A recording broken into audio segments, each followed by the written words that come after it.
If that calf struggles his first 60 days of life, he's going to carry that through. The calf isn't the culprit. They don't spontaneously get sick. We have to do everything right from an environmental piece to maximize the genetic potential. It's not the other way around. Welcome to the Future of Beef Show in partnership with Drovers and Breeder. This is the place to connect with people, innovations, and success stories shaping the next era of beef production. I'm your host, Jim Johnson from Brands and Barbed Wire. As usual, I've got my global specialists with us today, Dr. Jessica Sperber, feedlot specialist from the University of Nebraska, and Ian Wheel, founder of Breeder, the cattle tech company championing producer-led beef supply chains. As always, you'll find additional resources and tools at thefutureofbeef.com with a free trial to Breeder app to take your operation to the next level. Today, we have a special guest, Dr. Taylor Engle of 4-Star Veterinary Services. Jessica, would you like to sort of introduce our topic today? Yeah, absolutely. We're going to talk about. Excited to talk about the veterinary medicine world, even as a nutritionist, because sometimes the vet blames the nutritionist.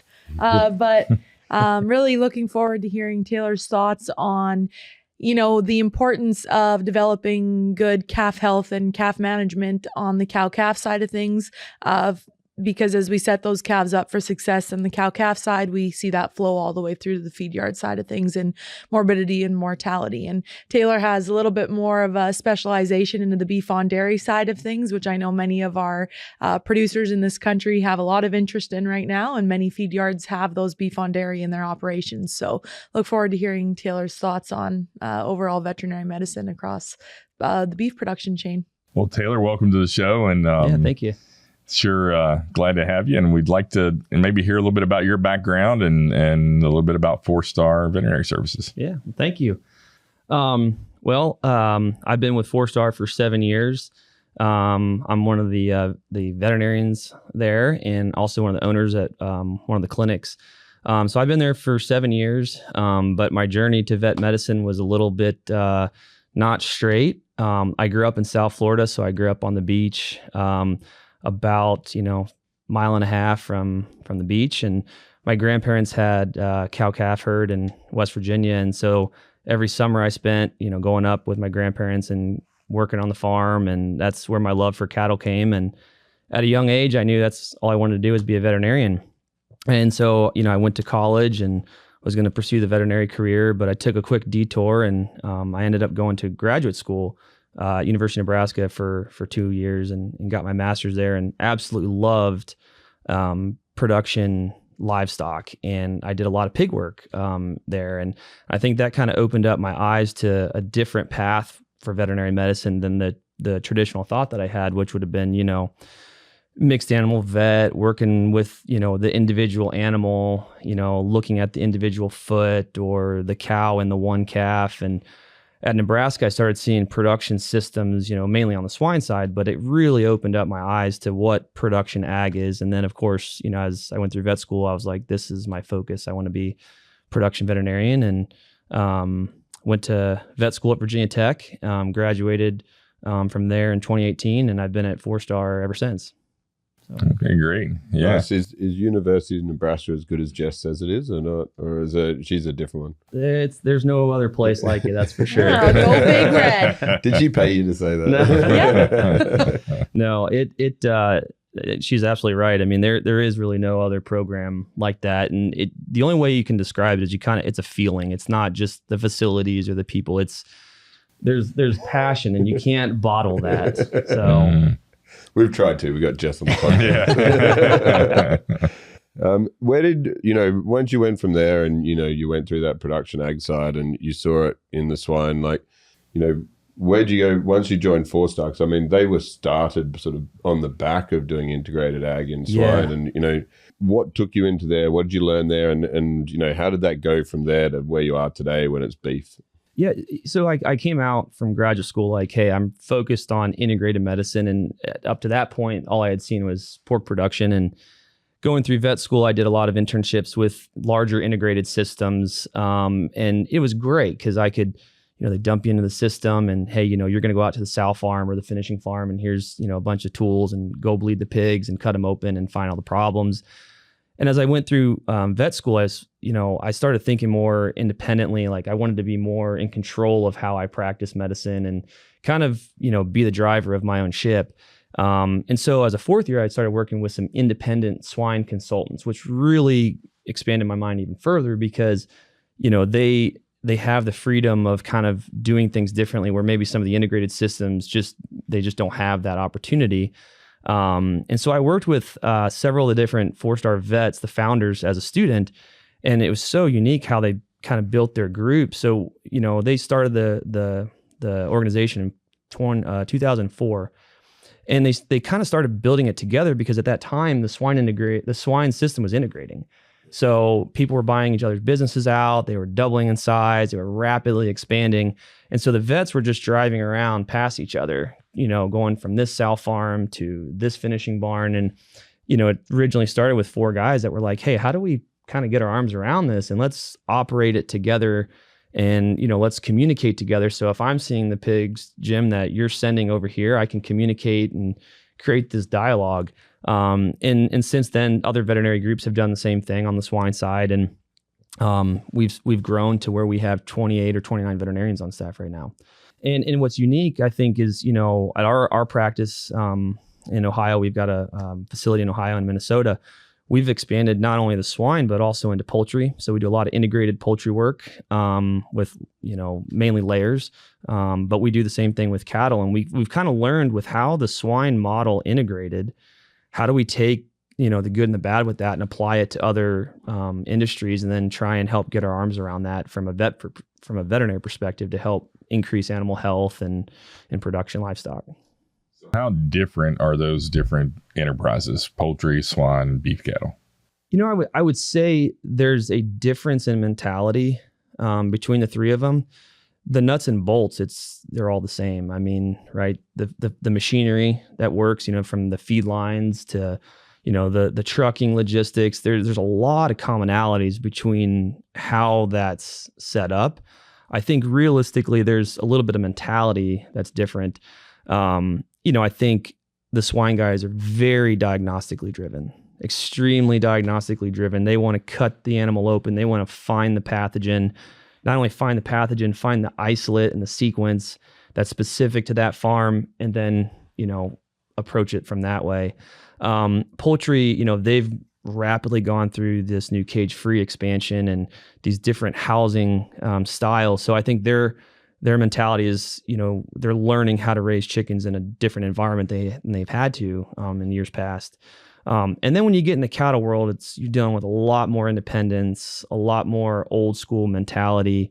For right or wrong, it's just, I think there's not as much data and it's so fragmented that it's hard to make progression faster, plus the life cycle and things like that. Yeah. So Taylor, I guess start with us.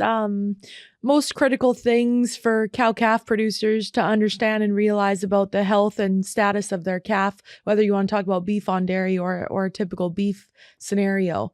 How critical is it to set that calf up for success early on in life? I mean, it's absolutely paramount, and it starts before the calf's even born. I mean, whether it's a beef on dairy calf or a traditional native, the condition of that cow, right? How is that cow, before breeding? How is she conditioned during breeding?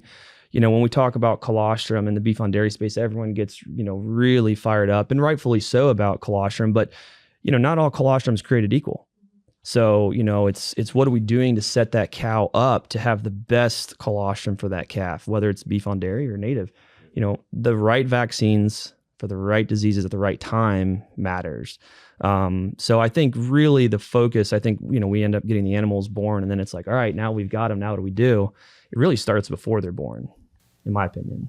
Mm-hmm. Yeah, it's interesting because colostrum, we've worked with beef on dairy where it's coming off the dairy and going into a calf rearing facility. And then we've worked with dairies who are rearing their own and rearing them the same way as what they'd rear their Holsteins that they're coming through or Jerseys. And, just that attention to detail in that first 24 hours and giving fresh colostrum versus powdered colostrum, navel dipping, just the impact that has on, passive transfer and everything else that can happen. If you go from a beef on dairy, I think there's a lot we can learn there from beef on dairy because those cows are really set up. They're managed really carefully. You know, where beef, we're often just, you know, out in the pastures. You know, when you think about that world and the touch points you have, like, you know, talk us through that life cycle, because I think it's just interesting about what could be done and also what could be done better as well. Like, Sure. really through that. Yeah. And I think it's, there's not a right or a wrong in how any of these industries operate. It's just, what can we learn from each of those industries to maximize health and production?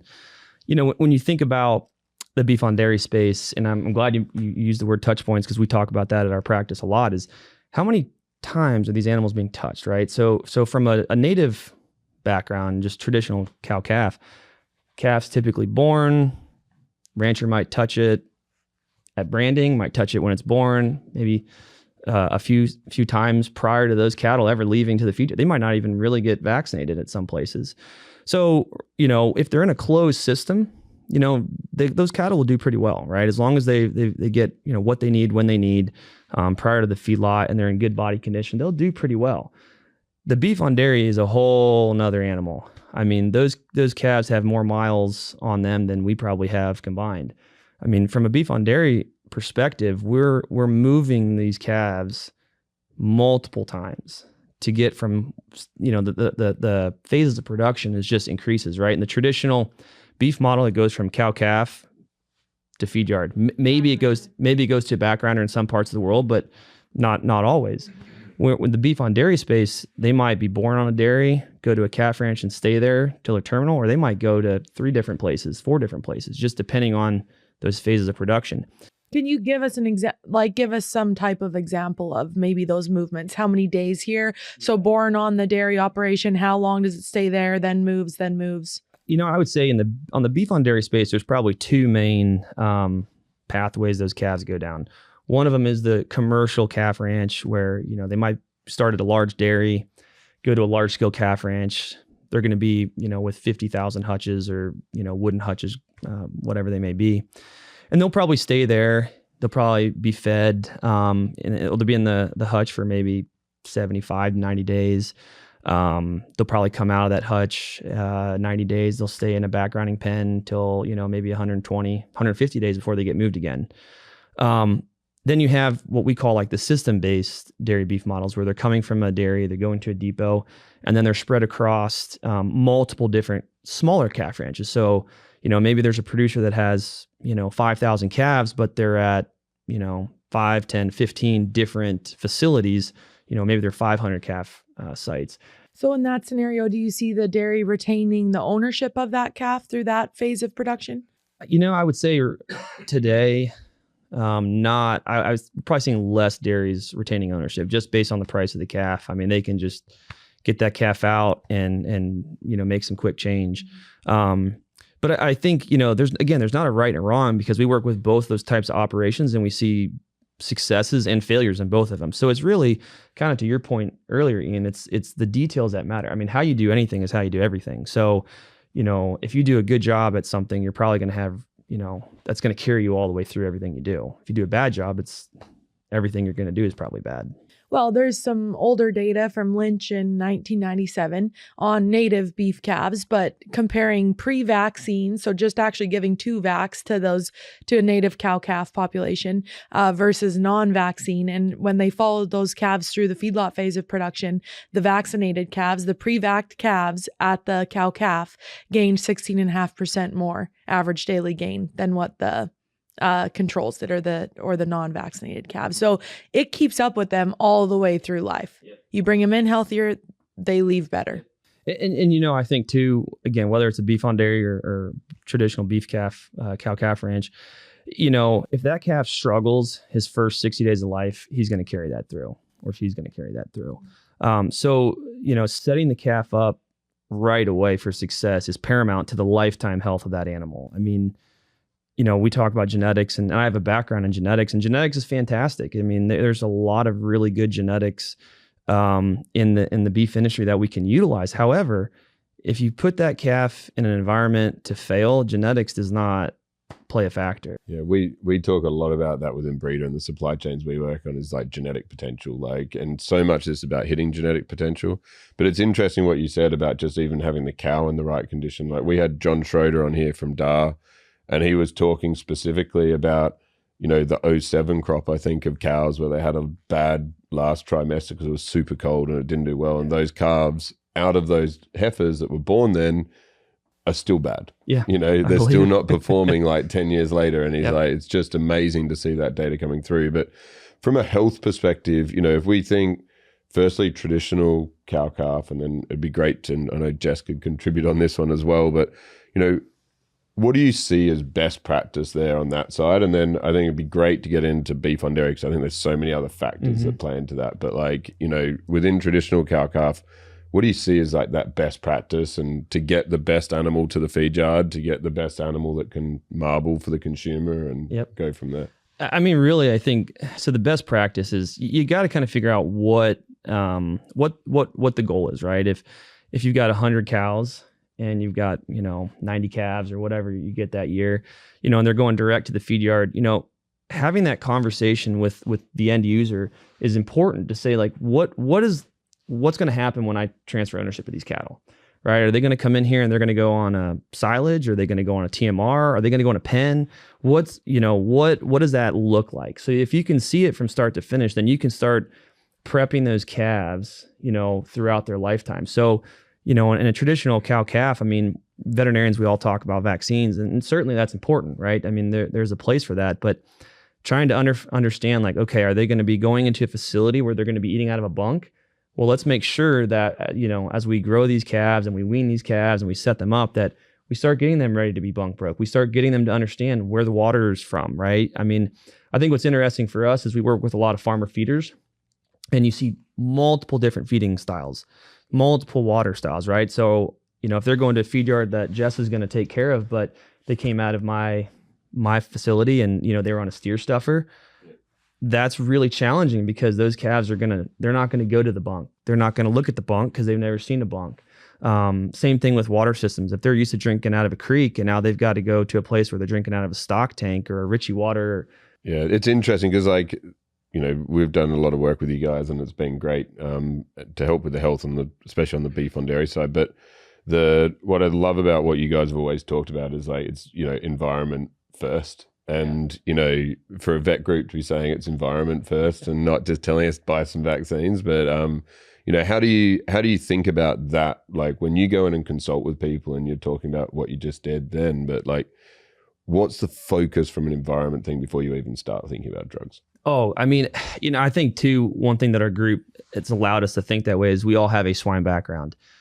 So like I said before, how they're diagnostically driven. I mean, they're questioning everything. So if we have, for instance, on a sow farm, if it's like, hey, we've got a situation where sows aren't getting bred or we're dropping in, you know, conception, it's like, okay, well, let's start from the very beginning. How is the semen being stored? How is it being rotated? Is it being rotated vertically, horizontally? How often is it being rotated? How is that semen being carried out to the gestation barn? Is it 25 doses? Is it 50 doses? How long is it in the cooler before it gets bred? Is it 30 minutes? Is it an hour? When it's bred, how long is the rod left in that sow? So they're very inquisitive. And so they're asking all these questions before we get to the disease, right? I think one thing in veterinary school and veterinary medicine, you know, we're trained to think it's a disease, it's a disease, it's a disease. And, you know, more often times than not, there's a disease present, but there's been something along the process where we have stressed that animal and caused disease. So we're always looking at it from an environmental standpoint and a management standpoint of like, okay, you know, the calf isn't the culprit.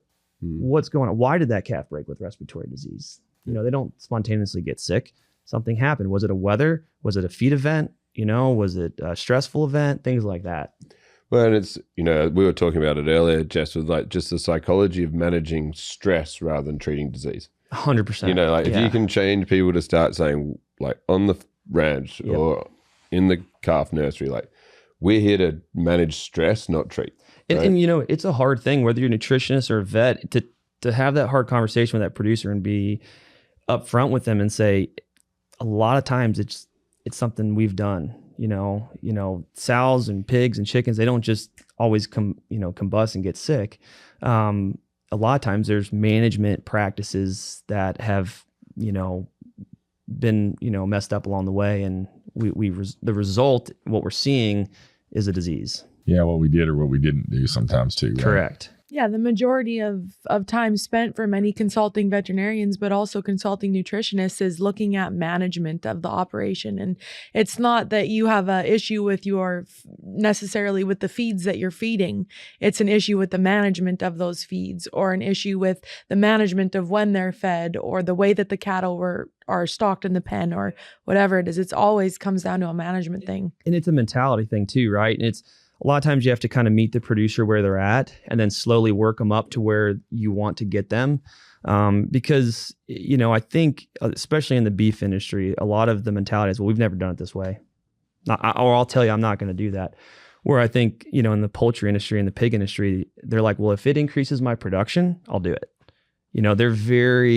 There's not a lot of ego involved in it. There's not a lot of pride. It's like, hey, I'm totally willing to give this a try, and let's see if it increases health and production. Ever wondered if you could be getting more out of your cattle? Breeder is the first technology company that's able to track and optimize cattle from conception all the way to the rail. This puts the power of data into the hands of the rancher and enables them to improve their profit line quicker than they ever have before. My decision to partner with Breeder was made largely after seeing a demo where I realized what Breeder's doing is unlike anyone else in our industry. Connecting the data from the packing plant back to the feedlot, the stocker backgrounders, and the cow-calf, even connecting that data to the purebred breeder, will just open the door to improvement at a scale and a speed that we have never seen in this industry before. I believe Breeder's putting ranchers in the driver's seat. We can make breeding decisions based on large amounts of data very quickly. The calves that are produced, they have a higher cutout value. Their ribeyes are more profitable, and it plays back to us. As I'm out around the country, people are asking me about Breeder, and I always recommend Breeder. It's the tool for the future. In cattle, there's a lot more, that's not how we do it here, which is great.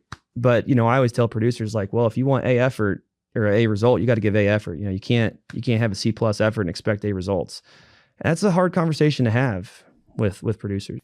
How, just from your perspective, when you're doing animal nutrition consulting in feed yards, how do you collaborate with the vets? Because this is usually a team effort, right, on all of these things, right? And you need everyone to be singing off the same hymn sheet to be able to make it work. So, how do you then collaborate with a 4-star or with other vet groups as you go through? So what's interesting is, let's say 15 years ago, maybe 20 years ago, obviously before my time in my role, but the vet and the feed yard nutritionist really didn't work hand in hand. It was one would blame the other, etc. Now I think we see more and more No, I'm not saying that. Sometimes it is their fault. No, but I think that we've learned that it's a holistic picture and that it's a system. And when one thing in the system isn't working, it's going to affect both of our outcomes from an animal health and a nutrition standpoint. And so how do we work together to approach that? And I think even we see more and more now at big consulting firms, you're going to have a consulting nutritionist and a consulting vet on staff.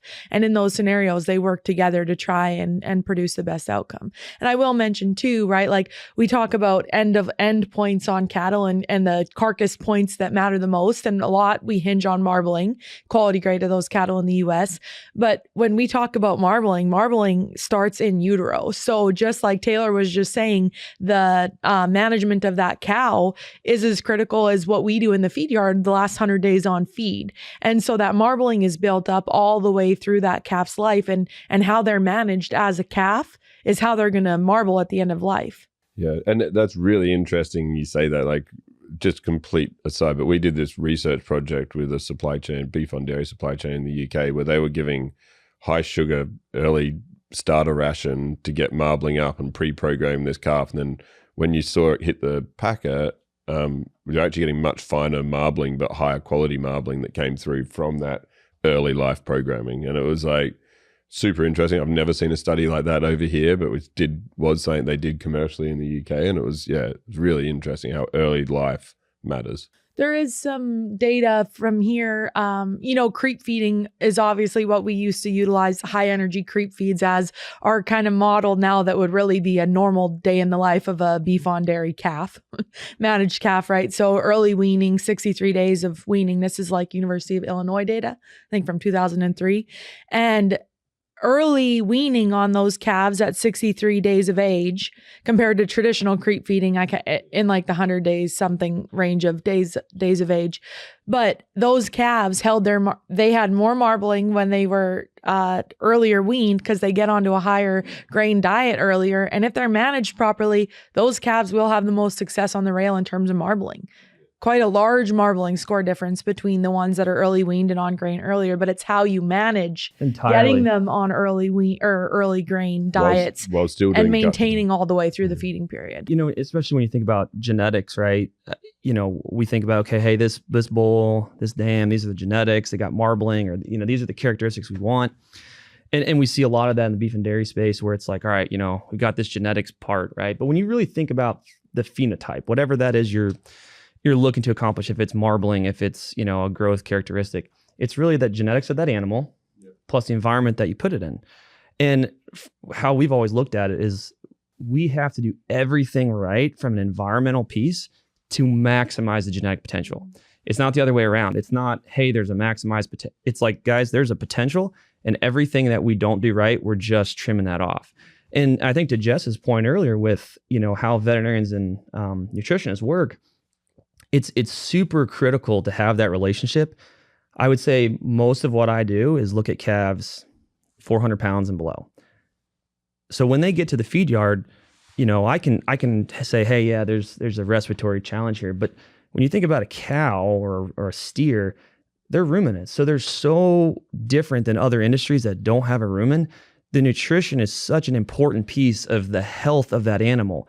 Not to say that nutrition is not important for other industries, but I argue that on a feed yard, Jess is more important than I am. Well, thank you very much. But when the calf is a monogastric and it's on milk, or it's, in a calf ranch, the disease challenges that it's going to see and whether it has colostrum or not, that's more of a veterinary thing. So it's really this give and take on both sides to pull it all together. So let's talk about that beef on dairy in terms of like health and connected health.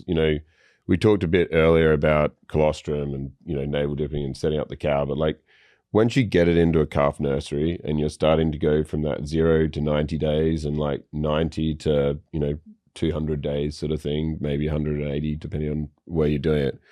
Like as you walk into a barn for the first time, like what are you looking for? Like what are the things that you go in and go, before I even get to illness and a sick calf, like what are you looking for to say this is going to produce a good calf?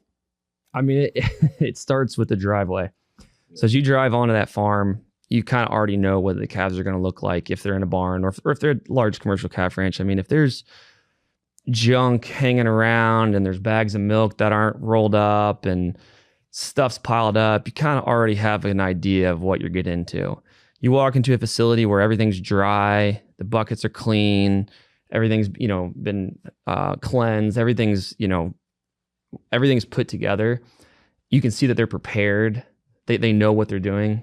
That's what it starts with. But I think, in the vet side of dairy beef, there's so much talk about vaccination protocols. And we don't even like calling them vaccine protocols. We call them health protocols because it's not just vaccines. It's the nutrition that they're getting.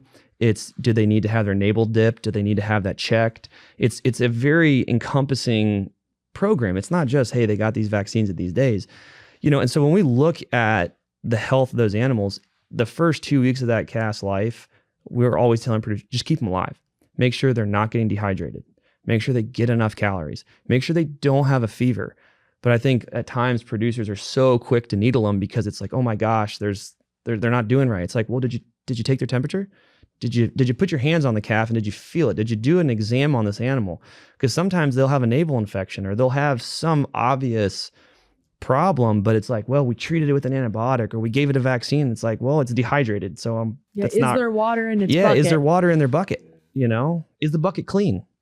Yeah, there's one calf ranch I went to, and this guy would, as he took us around, he'd drink the water out of the calves bucket. Oh, Completely eccentric, but like he had the best calves I've ever seen. Yeah. He was 100 pounds heavier by 6 months on his calves than any other place I've ever been to. Like, it's just incredible. Well, and I think too, like, the calves don't lie, right? I mean, you can tell.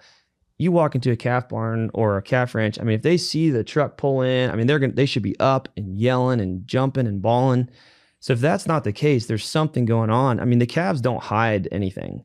So it's our job to listen to them. And, I think a lot of really good, successful producers, I mean, they are reading those calves every day. And, they're not saying, well, hey, today's the day I'm going to dehorn them or castrate them or what. It's like, well, they're looking at the calves and like, well, today is not a good day for that. I'm not reading them well. It's cold or it's hot or, whatever. And they're able to make adjustments in real time versus saying it's day whatever. And this is part of my program. And this is what we do on day 30. And you really, they need to be able to read the animal. It's interesting because we did some beef on dairy in the UK, and you get to like automatic milk machines over there where you don't see that here, but over there's quite a lot of, calf walks up, gets its dosage for the day, and it's all automatic. If you didn't have someone who was actually good with calves before putting them in, they made it worse. Yeah. You'd think it'd make it better because it'd automate some of the stuff that was happening, but it made it worse because people would just let the machines do the work and never look at the calves, never put their hands on it, never do any of that stuff. So yeah, it's like all technology, we've had conversations about technology. It's there to enhance the skill of the person, not to replace it. But yeah, when we think about environment and, we've been super impressed working with 4-Star and, how they've helped set up calves when they get to backgrounding on our supply chains. But, when we think about that setup and the barns when we go to them, yes, they look tidy, but how important are things like airflow, fresh water? There's big debates about how much milk, when we should give colostrum. Calf ranchers we work with will give them for the first 15 days sometimes. And, probably doesn't hurt. But, like, what do you think are some of the things you should do, like, from your perspective on that health, nutrition, airflow, water, before you get to vaccines? I mean, really for us too, even when we look at these health programs for producers, it really is, you're talking them through, like, do you have enough straw for bedding? This is how much straw we need. This is the calf comfort we want. This is the right height for the water. I think it's, you got to kind of go through the environment piece, and you look at whether it's a hutch, a calf pen, a crate, wherever, they're laid in, making sure it's comfortable and the calf has everything it needs, because that's where that calf's going to be for however many days prior to weaning. And setting that environment up is paramount, because calves are not really good at regulating their body temperature, especially baby calves.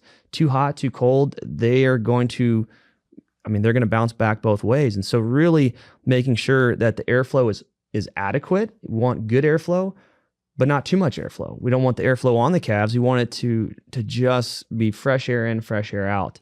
So I think airflow is something that sometimes we overthink too. We think, well, we got to pump more air in here. So we put these big tube fans in, and next thing you know, they're dumping air right on these baby calves, and and they're all cold. They're cold, right? I mean, it's already, I've seen some last week where it's middle of winter and they've got their tube fans running. I'm like, we don't need more air. We need more warmth.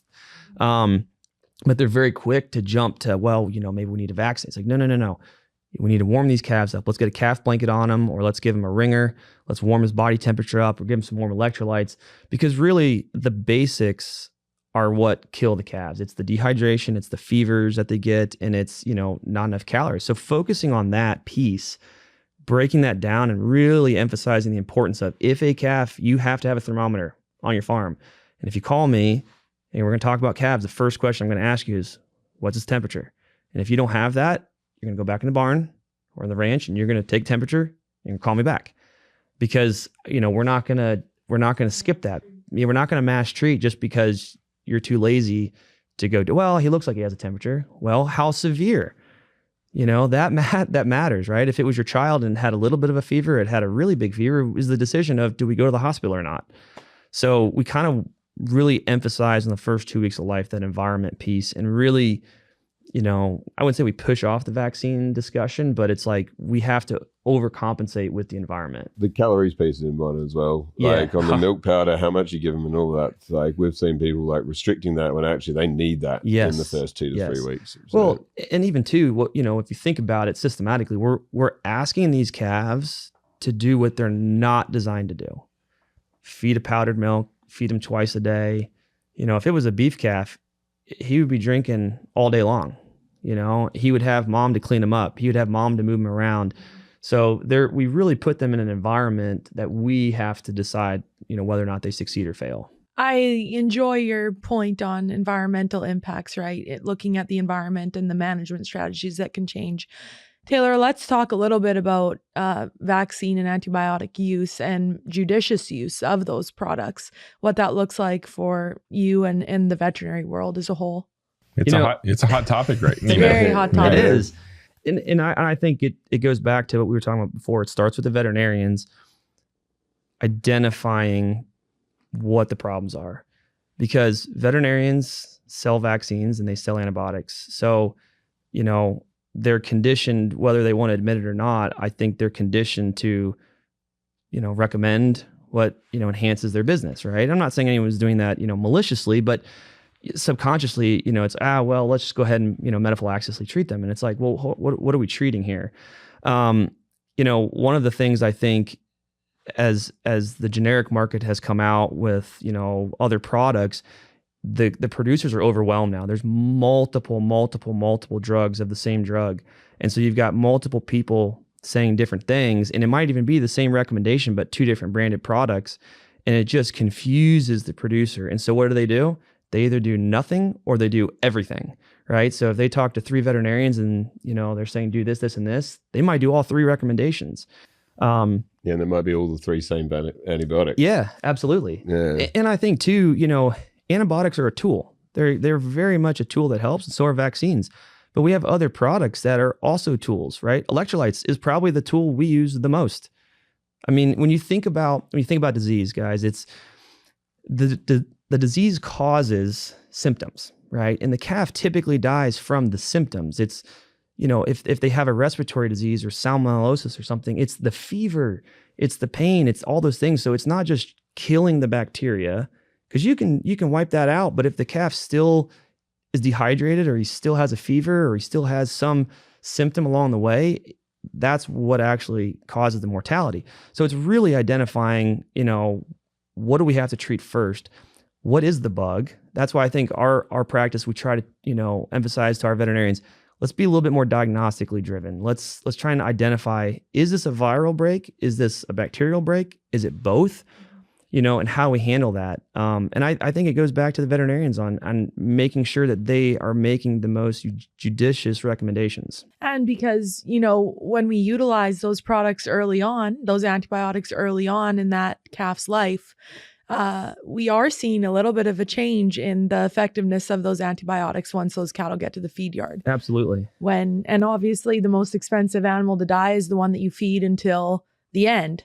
And so it's, and obviously from an animal welfare standpoint and our right as humans to be able to use these animals as livestock, we need to be doing the most judicious use of these products with them so that we can ensure that they have animal health all the way through life. And I think what's important about that is if you look at these other industries that have continued to grow and expand, there's so much more communication between production points. Right. So if I'm the veterinarian, or one of our veterinarians is working with a client that's selling pigs or buying weaned pigs, it's like, well, what are the health challenges that these calves or these pigs have? Right. It might be, hey, these are flu negative pigs, they're PRRS positive pigs, or they're PRRS negative pigs. We typically run these pigs when they come into the nursery on X, Y, and Z. We do it this way. There's a dialogue to fill in some of the gaps so that if there is a health challenge, we're like a sniper attacking it that way versus using a shotgun and saying, well, we don't know. So for a lot of our dairy beef flows that we work with, we actually record all the antibiotics that they use. So if they have to, mass medicated group, we record it, and we like to communicate that to the feed yard so that the feed yard says, well, hey, thank you for this information. Now I can make a decision on how I'm going to treat these cattle. And that dialogue and that communication is paramount, because I see it every day where cattle are leaving heading to the feed yard and the producer says, well, hey, you know what? They're getting ready to leave in a week or two. I'm going to go ahead and vaccinate them because I really want to keep this feedlot as a customer, and I'm going to do the best thing. And the feedlot gets them in and says, well, we give them this product on arrival, so I appreciate you doing that, but we're going to give them our Pastorella vaccine or whatever it is. And they've just done 2 of the same thing within 10 days.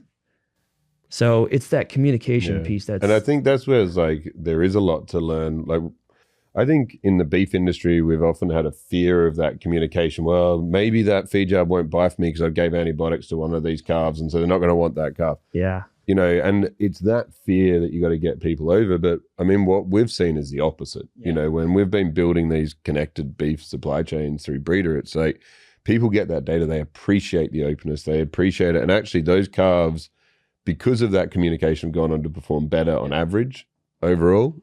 And they've then gone back and paid $5 more hundredweight for those calves the next year. And it's like, but it's a barrier, right? It's a psychological barrier for these producers to say, well, these are all really 100% healthy. Like, that's never the case. You hear, well, they're all vaxxed. They're all vaccinated. It's like, for what? Yeah.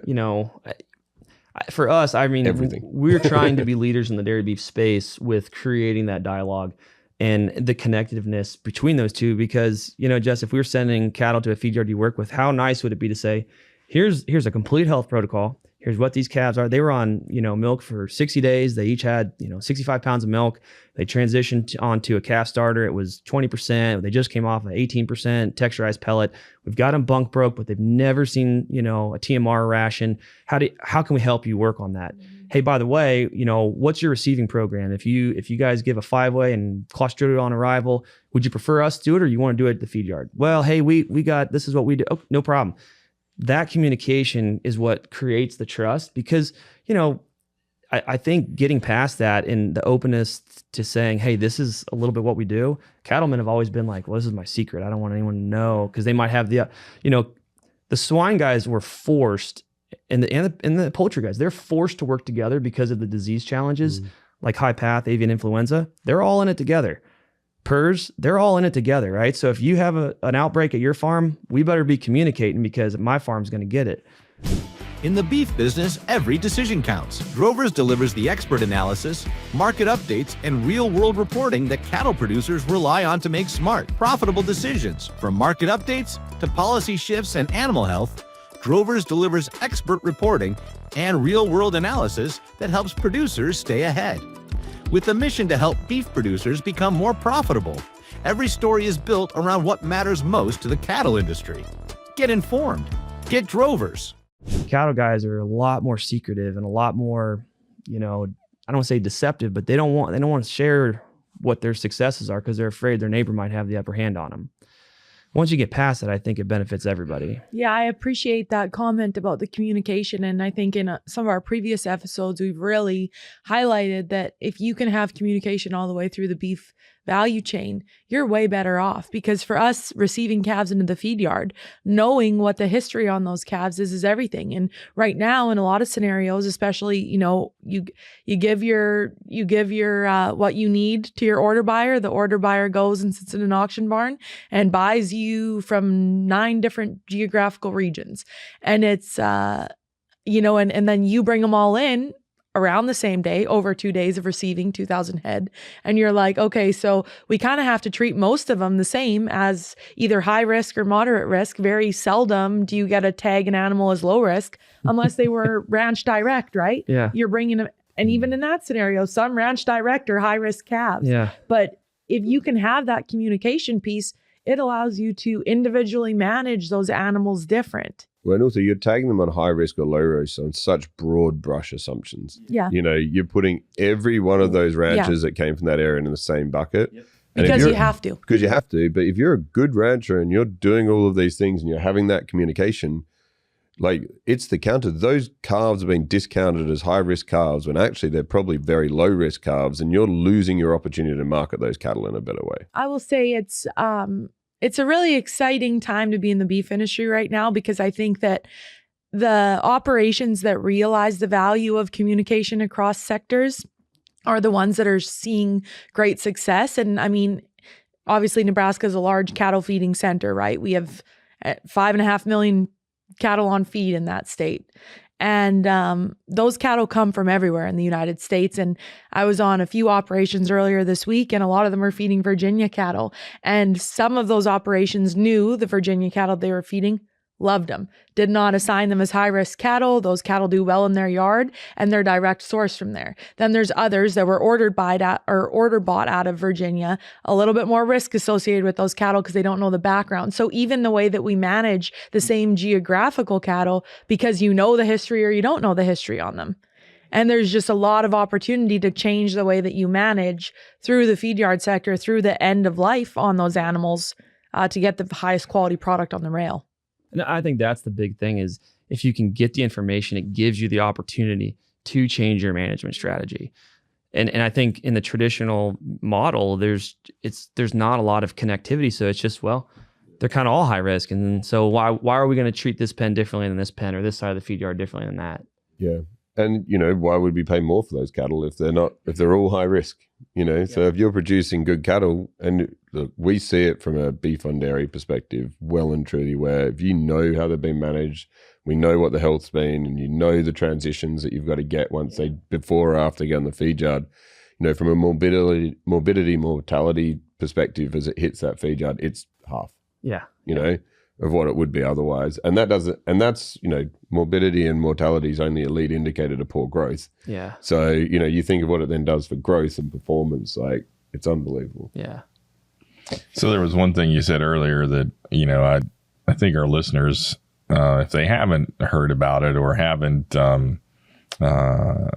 talked about it, I think could be interesting. And that's, and we sort of hinted on it, but maybe you could unpack it or go a little deeper is the health of the animal before birth, and really the sort of the research and some of those things that are going on with that now and how it affects that animal throughout its lifetime. Yeah.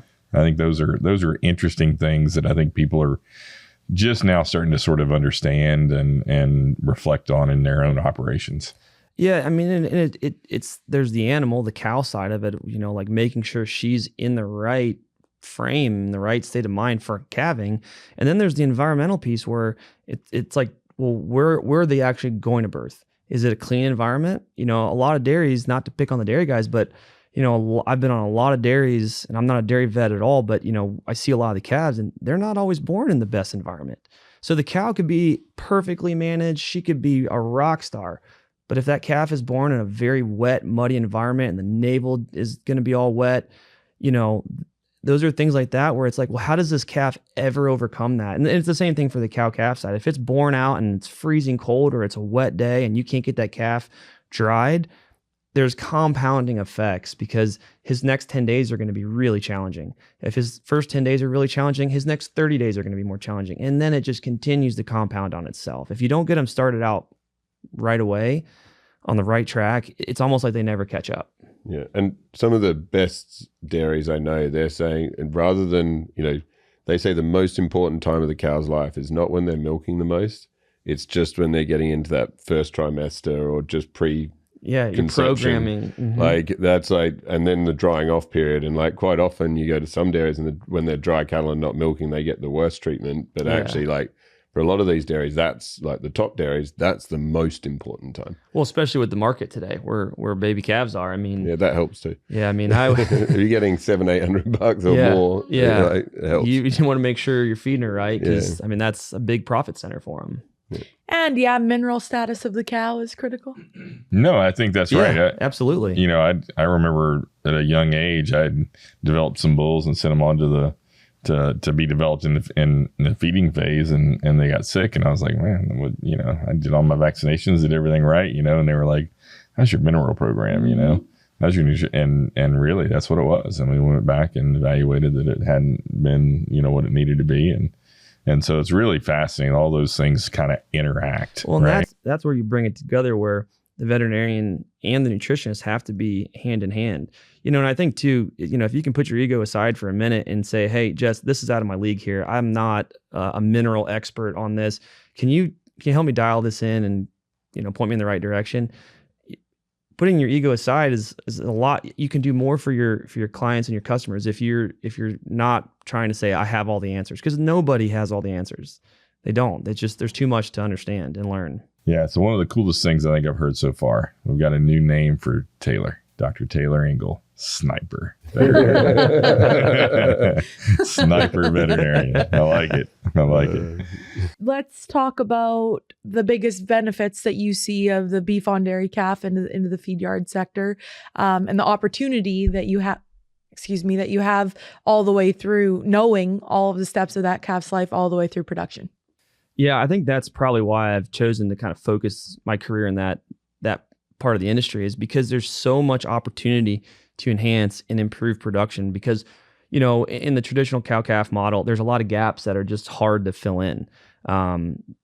With dairy beef, we have all the data points, or we have the opportunity to collect all the data points, and then you can start making decisions. So, you know, one of the things that we do at our practice is when we're talking about the environment piece, we start looking at things and saying, okay, well, we've got 25 calf barns over here bedded in straw, and we got 25 calf barns over here bedded in sawdust. But these are having a higher respiratory incidence at the feed yard. So now you can start going back in and start collecting data and saying, I wonder if straw or the bedding material has an impact on early respiratory disease in the feed yard, right? Because a lot of these calf barns that are bedding with sawdust, they're great, healthy cattle, but I just think there's dust and debris and allergens in there, and it just, you know, allows them to have an earlier chance of developing respiratory disease, you know, post shipping. So you can start making a lot more decisions because you've got either these large scale calf ranches when you have the numbers, or you have these systems where you can segregate barns and do different things. It's very similar to how the pig model is, honestly. I mean, you can start actually answering questions you have versus the Virginia model you referenced earlier with the feed yard. It's how are you going to go back to the traditional cow-calf model and look at this guy has 150 cows and he's got 50 cows and he's got 250 cows. You don't have the numbers, and there's so much information. There's so many gaps that we'll probably never be able to close because of how fragmented that industry is. This dairy beef model is a lot smaller of a circle. You know, you've got direct conversations with the dairy. So you can directly talk to them about maternity care, colostrum care, trucking care. How long are they at the dairy? Are they there for a day, 2 days, 5 days? I mean, you can answer all the questions and fill in most of the gaps, I think. Yeah, it's exciting. We've done beef on dairy now across Australia. Most of it's US, but also the UK. And, you know, one of the things I always found really interesting when I came here is that there was a liver abscess problem. And, you know, and look, it is because of how we feed in the US and now I live here and all of those sort of things. But UK were feeding these animals, getting them to almost exactly the same weight at the same age as what we are here in the US. And we had a 1 to 2% liver abscess issue. And like, that's it. And then you come here and there's loads that can be really bad, and it's helped discount some of those cattle. It obviously drives performance at the feed yard. You know, when you start to think about that, I mean, we have our hypotheses and, you know, we've got people who are producing 20, 30% every time. But like, for me, that's one of those interesting ones, like, how do we solve that? Yeah. And do you have any theories and stuff around that? I mean, I have a few. You have a whole podcast on liver abscesses.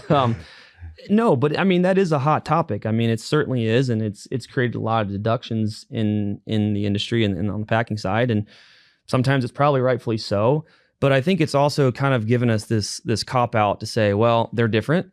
No more. And instead of us going internally and saying, well, maybe we need to do something different at our operations and maybe change how we do things, it's an easy cop out to say, well, no, they're different. They just have a high liver incidence rate. Yeah. So, you know, for some of our listeners might not know exactly what a liver abscess is or how it's caused. Mm-hmm. Like, can you tell us a little bit, just give us a little background on that? So liver abscesses, they can be caused from a couple of different things, but essentially, you know, they get an infection or they have acidosis, or the bacteria moves from the rumen and it can enter into the liver. And most of the time, those cattle are physically asymptomatic. You can't really see with your naked eye, like that one has one, that one doesn't. But when they go to the packing plant, they have these big abscesses on the liver. And when they go to cut out certain parts of the carcass, it can actually rupture, and it just creates a lot of mess and carve outs. And so it's just, from a packing side, it actually is a huge problem. But I think what's interesting is when you look at the United States and you look at cattle, I mean, north to west, east to south, or north what am I saying? North to south. East to west. Our feeding facilities are different. The feed stuffs we feed are differently. The phases of everything is different. So you can't, I see all these research trials are coming out and everyone makes these big, bold, dangerous statements about liver abscesses. They have one example at this one packing plant with these 10 sets of cattle that came out of this one feed yard. It was bad. And they're probably right. But when you look at it holistically as an industry, it's really, I think we don't have a good grasp on the management influences that we do that, right? So the things that I think about, as a nutritionist, you're probably saying, hey, it's acidosis and there's feeding problems and challenges. I think about naval care, right? Well, what if we start with a very early infection at 3 days of age, and that navel has a pathway right to the liver, because when that calf's in utero, that's how, they're breathing and, dealing, surviving is through the veins and arteries through the cow. We look at naval care, it's like, well, holy smokes, if these calves all had naval infections at day one and they still had a mild infection, there has to be some bacterial translocation to the liver. But then why would we see the same liver abscess rates in heifers, beef on dairy heifers? I mean, they could still get a naval infection. Yeah, not as common, right? I'd say it's about the same. Okay. Yeah, I mean, because they're all born, they're all treated the same. They're all treated the same. They all have umbilical cord. Yeah. No, I know, but yeah. but I mean, it's just there's not as much activity down there after birth for the heifer as opposed to the steer is urinating down there. Well, but I'm saying if they're born and their navel's wet and bacteria can migrate up to the navel, it has a highway right to the liver through the portal vein, and so they can go right to the liver. But the other thing too is when you think about dairy beef, when you're to make a broad statement about liver abscesses, it's like, well, how many times were those cattle moved? Maybe it's once, maybe it's twice, maybe it's 6. And so when you look at every time those cattle are moved, they have a different feed.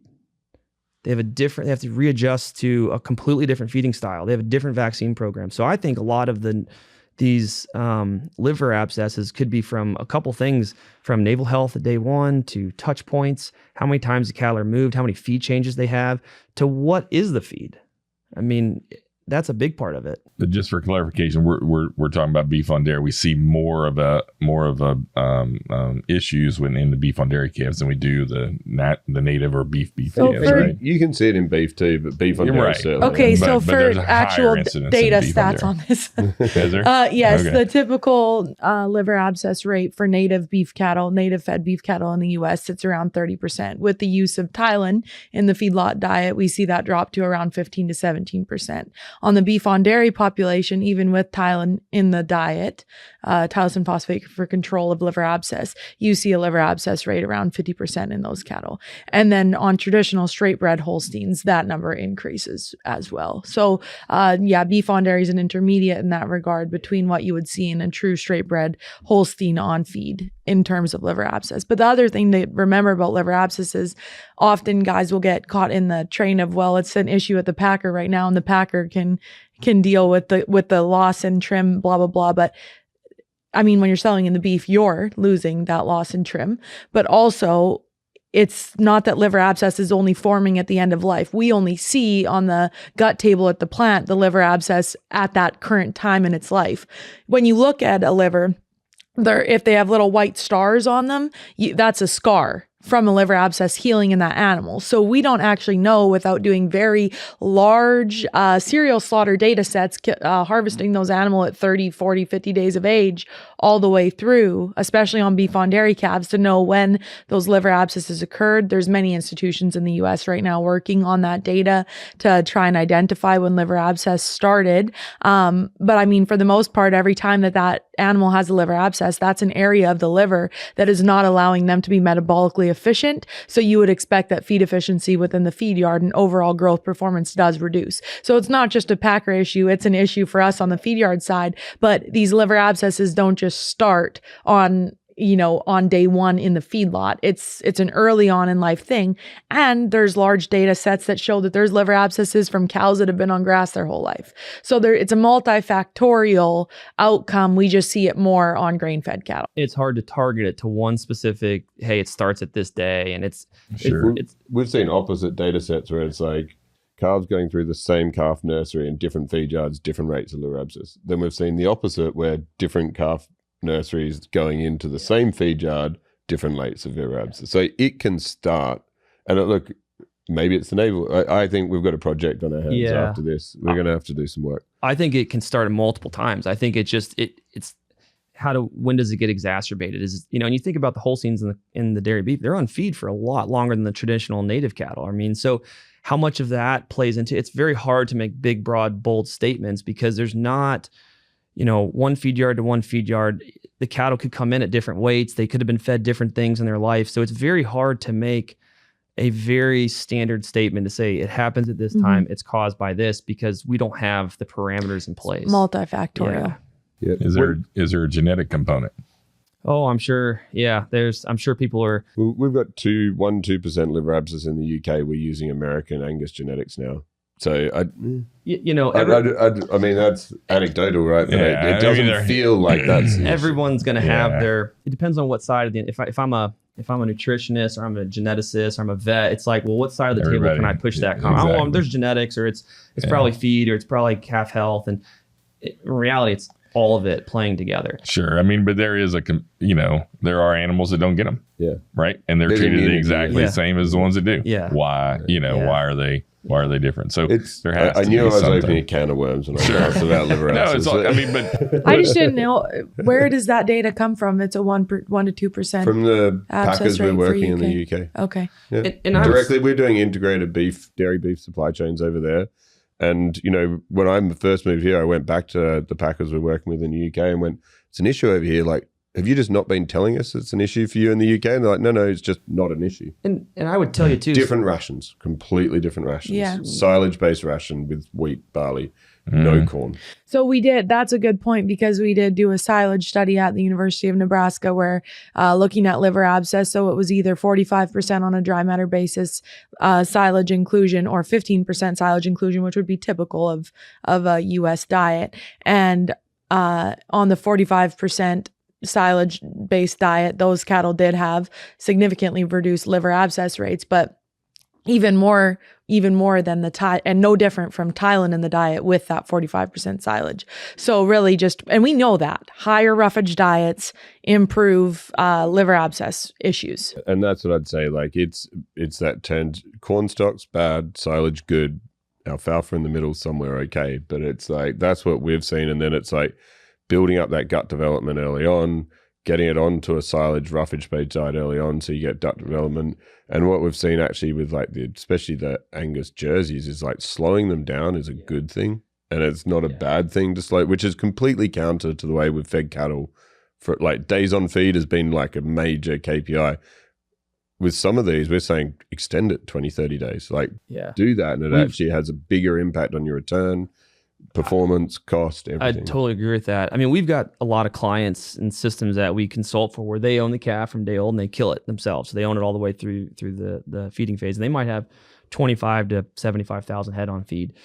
And so, we've looked into it because, a little bit internally, because we can kind of see the calf from, womb to tomb, essentially. That's a new one. But really, when you have the opportunity to do that, you can start looking systems. And we have multiple systems that have that same business model, and they also have different liver abscess rates. And I would say at least the ones that we work with, and I'm not, crediting us to the success, they have in the east of the Mississippi, there's a lot less of liver abscesses. I think from a feeding availability and feedstuffs, ingredients, feeding style, we tend to see less. But we also have really had to slow a lot of our producers down because they're like, hey, my calves are hitting this weight by this many days. And it's like, you keep pushing the genetic potential, there's the train's going to go off the rails at some point. So we have had to do that and say, hey, let's back them down. I don't want to save an extra 2 weeks on this, because that's when we start seeing, these dairy beef are a lot more efficient too. So you start seeing higher incidence of respiratory disease. And there's a whole component too of more efficient than a straight bred Holstein, not than a native beef animal. Yeah. Very critical to make that. Yes. But what I'm saying is these guys that have fed Holsteins their whole life now get these dairy beef and they're like, holy smokes, they're just growing so much faster. Now we're having to pull them back a little bit because they're growing. Their growth potential is better. Yeah, makes sense. Yeah. So I think it's a very large problem that needs a lot more information before we can really have a firm grasp on this, before we can push the Sure. problem to what side of the table we want to. I'm going to push it to nutrition. I'm going to push it over to Jess's side. It's probably where it should be housed. Oh, good. Well, any other questions for Taylor, the sniper veterinarian? Yeah. No, I'm waiting for your final punch you on, Jim. But Womb to tomb. That's a new one. Yeah, womb to tomb. we've had seen conception, consumption. Birth to pasture to plate. plate.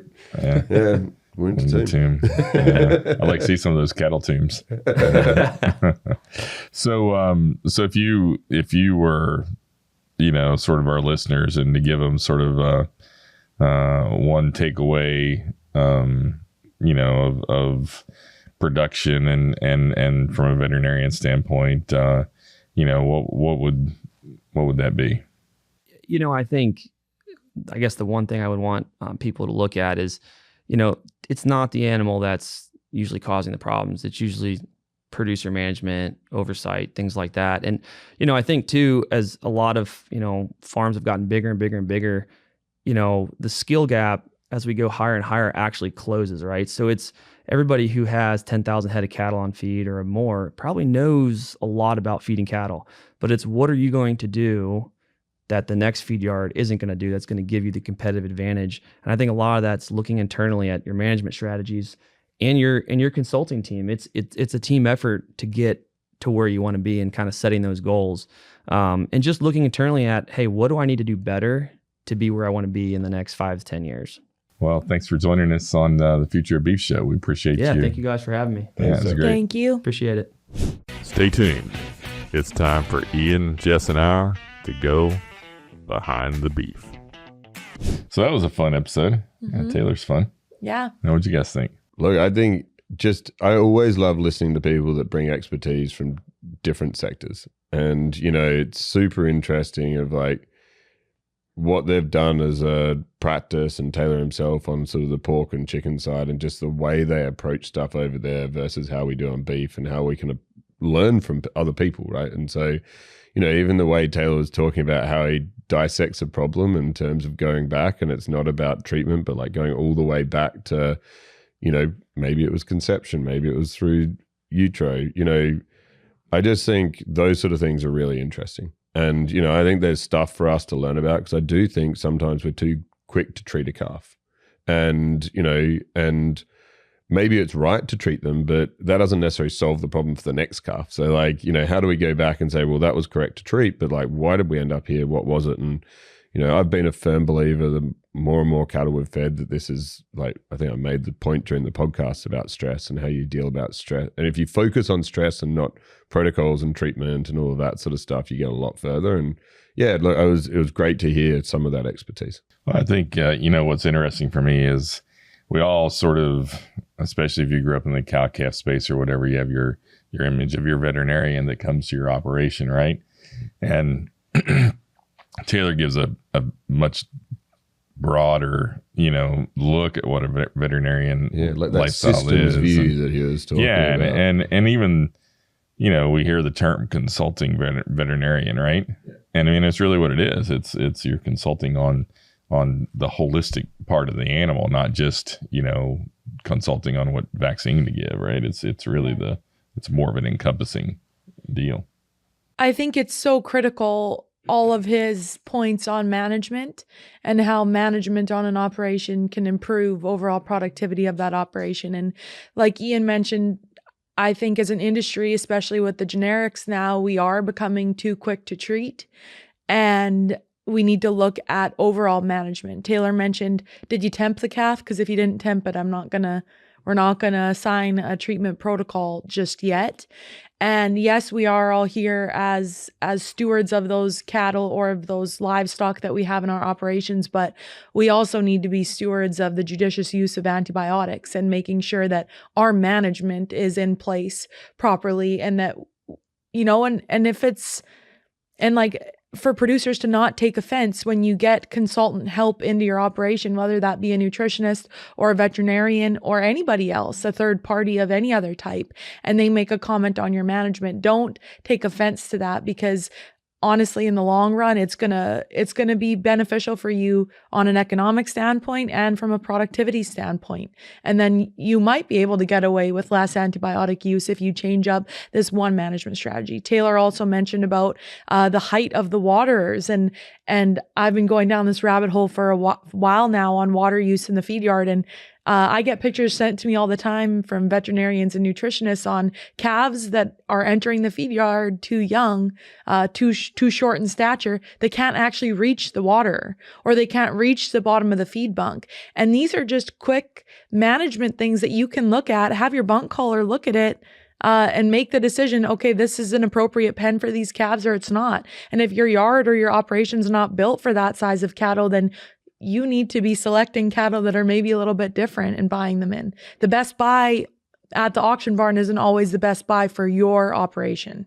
Yeah, we're gonna get a booster seat for little calves booster coming seat. up. I was finding yards that put planks in the bottom of the feed bunk just to raise them up when they have it. But, I think, that management thing and that all-encompassing, and again, that's where I come back to what Taylor was referencing from other industries, where when they get that advice, they see it as an opportunity to improve. And sometimes we are like in our industry, but that's not how I've done it, and that's not what, you don't take it as like an opportunity to do something better or to test something out. You take it as an offense that someone's telling you doing it the wrong way. But, these guys have got lots of expertise and lots of other different people. Like, the value that someone like a Taylor can bring an organization is just immense, because they're bringing lots of other people's learnings to you in a way that, you don't have to go through that pain yourself. Well, I think that's what I took away too, is sort of even the learnings from different species, right? I mean, the learnings from poultry to swine that can be applied to beef cattle and vice versa, right? It's just, and how they're all managed differently. And I think those are very unique aspects to his job as he's working across those species and gets those learnings and can share them with each other. So that's neat.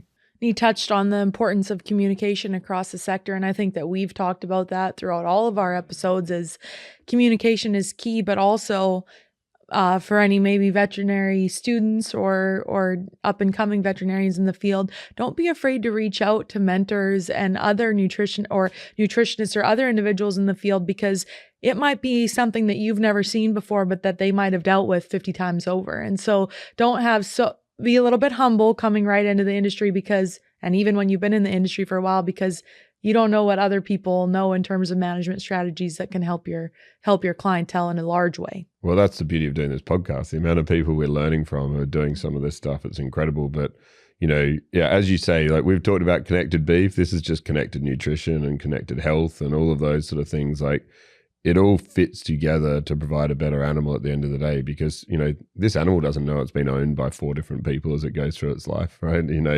It just wants to be as healthy as it can be. And I think, it's not the calf's fault was a really interesting statement. That's not that calf's fault. It's, it's probably something before that was the challenge. Yeah. And I think that age old quote of, you can't, if you're not measuring it, you can't change it or manage it or fix it or whatever that is, right? And that's all about everything we're talking about. It's measuring and tracking and keeping, information, and then communicating that information and being able to do that in a fashion that we can make decisions off of it. And we've seen it pays. You will earn more money, and you'll get better feed conversions, and you'll get better cattle that marble better. Like, it pays. Mm-hmm. That's the exciting thing. Yeah. The faster and the more accurate we can make a decision, it's better for everyone. The animal, your line. Profitability, everything. So. Yeah, let alone let's get into sustainability. Like, I sit on the board of Global Roundtable for Sustainable Beef, and one of their big pushes right now is animal health. What it can do just for sustainability. And they're not saying because they don't think drugs can exist, but if you have healthy animals, what that does for overall performance of the beef globally, and what it can do to reduce the impact of beef by producing better cattle. That's our number one goal for the next 4 years, is focusing on how we can drive animal health through the supply chain.